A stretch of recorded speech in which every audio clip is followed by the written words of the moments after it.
here, Left Right Radio, Monday through Friday, 12 noon. Thank you very much.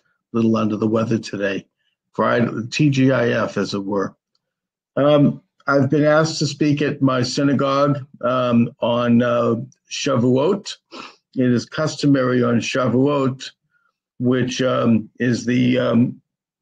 comes about a month and a half after Passover, to talk and study and think and research and commune with fellow Jews and fellow synagogue members into the early mornings of the next day. It's an all-night affair. It's a fun affair, and there's various speakers that come in and discuss topics of all types. And I'm honored and pleased to have been invited this year. So last year I spoke about President Donald Trump and the Jews, and there was a walkout. And there was almost an article in the paper about this. This year I'm talking on the issue of the move by the Trump administration and by the United States of the American embassy to Jerusalem, why this is significant, and the opponents to this move, who they are. Now, the move, I would argue, puts President Trump in league with President Harry Truman, who recognized the state of Israel in 1948. And who did so against the advice of everyone around him, his Secretary of State and everyone else, and went ahead and did it anyway. And as such, I mean, he was compared to Cyrus the Great, who was, of course, the Persian emperor, who recognized Israel and Jerusalem as the capital specifically, and called upon the Jewish people to return from the exile that had been brought about by Nebuchadnezzar, his predecessor in Babylon, and return and rebuild the temple. And in fact, the text of his decree is republished in the book of Ezra, which is a part of the Bible, both the Christian Bible and Jewish. And for this, he is considered to be a Messiah, a savior of the Jewish people. Now, I wouldn't go so far as to refer to either Truman or to Trump as saviors, but they made a significant move in the development of the Jewish people as sovereign in that tiny swath of land that the Lord our God promised and designated as the place, as the footstool upon which the Jewish people would develop a society that was holy, that was a light unto all nations, and that would set the stage for the coming of the Messiah. And may that happen swiftly in our day. And President Trump has furthered that possibility by recognizing Jerusalem as the capital of Israel, in the same way that Cyrus did so in ancient times. But he has his opponents. In the practical sense, the recognition strengthens Israel against the gathering of its enemies who seek to annihilate it and commit genocide against the Jewish people, as simply more than for symbolic reasons, although the symbolism is certainly there. It's really a statement by the United States, which is the manifestation of the Judeo-Christian ethos, frankly, that we are recognizing the importance of our civilization, of our roots, and the fulfillment of that civilization, which is illustrated in the Bible, and which calls for Israel to take possession of that land, is significant both spiritually but also politically in these times when the enemies are gathered. And who were the enemies? All right. Now I'm not going to go into the issue of the Israeli-Arab conflict. It's well known. The Arabs and the Palestinians, who are their vanguard, they view themselves as being, I suppose you could say, the chosen people, and that they want to take possession of that land, and they view the Jews as being, trespassers. And that's an argument that's gone on hundreds of years. It's a modern argument that's gone on really since the origins of the modern Zionist movement, which I trace to Napoleon. And, both sides, in my opinion, have their argument. I would simply suggest, for reasons that are beyond today, that the Jewish argument is the superior argument for a lot of reasons, both spiritual and practical. Doesn't mean that I don't recognize the legitimacy of the Arab argument. I do. Again, it's a civil war in a way. And the Jewish position is the superior position in this conflict. That said, what about the enemies on the left who oppose the move to Jerusalem? And most troubling, the enemies on the Jewish left who oppose the move. And that's what I want to talk about, because on the day of the move, of President Trump's announcement, I got a notice from J Street. I get their emails. They're raising money, trying to get people to oppose the U.S. recognition of Jerusalem as the capital and the move of the embassy, which is disgraceful and which is a despicable, traitorous, move. I mean, that they would oppose it is bad enough, but that they would do so publicly and try to raise money on top of it. And then you had the Jewish studies scholars signing a paper published in the New York Times opposing this move. That's a disgrace also. And it shows how utterly twisted their view of Jewish studies is. I mean, is not Jerusalem a central theme in Judaism? Has been going way back, and yet they oppose it? It's very strange and very twisted. The main motivation for that opposition amongst Jews is the fact that President Trump is the one who had the courage and the nerve to make the proclamation. If it had been President Obama, if it had been Hillary Clinton who did it, they would have been dancing the horror on the streets. They would have been thrilled, I'm sure. I could just see it. They would take the Torah out of its case at the synagogue, and they would take it out on the street, and there'd be dances, and there'd be tears, and there'd be explanations of joy.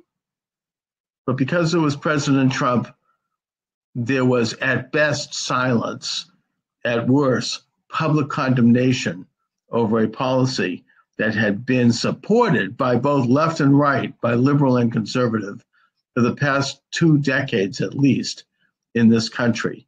That the Congress had already passed a resolution, I believe in the 1990s, maybe in the 1980s, to recognize Jerusalem as the capital. But successive presidents, both Democrat and Republican, none of them had the nerve or the courage or the interest to fulfill that congressional resolution until President Trump, who did do it. At my Seder this year, I wanted to say at the end of the Seder, next year at the American Embassy in Jerusalem. It's a tradition at the end of the Seder to say, next year in Jerusalem. And L'Shana Ha'aba Yerushalayim, a tradition that probably goes back thousands of years. And that shows the importance and the centrality of Jerusalem in Jewish life. But I didn't say it because I knew, and I think quite accurately, that doing so was just too shocking, too provocative for the Trump haters who were the hosts of my Seder. So I kept my mouth shut, and I resent it deeply. That as a Jew, I cannot publicly celebrate this move because it might hurt the feelings or shock the Trump haters. So what is this poison? This Trump hatred, which has twisted people so out of shape that they're actually betraying their own interests of their own country. And it is a betrayal. This idea that somehow recognizing Jerusalem hurts the, quote, peace process. They're hurting the peace process. Recognizing Jerusalem helps the peace process because it further advances Israel's legitimacy as a sovereign state, putting aside the religious aspects. By their coming out and opposing it, that hurts the peace process because it's damaging to Israel and it's damaging to its security. And they're willing to sacrifice Israel just to quench this demented and twisted hatred for Trump. So the broader question to wrap it up is, what is this hatred all about, really, when you get down to it? It's because President Trump and his movement it's pro-Jewish and it's pro-sovereignty and it's pro-freedom and pro-capitalism and pro-American. And these are things that the left, in a knee-jerk sense, opposes. And I think they do so unconsciously in most cases. Some cases they do it consciously and in a sinister way, like the Jews who are involved with such traitorous groups as Jews for, there was for peace in Palestine or whatever the hell they call it, and who are trying to infiltrate Hillel on college campuses, and they're coming out fairly openly against the state of Israel and what they quote call the Zionism. They're playing up to an old anti-Semitic canard that used to be the purview of the far right by weaving indirectly this conspiracy about Zionism.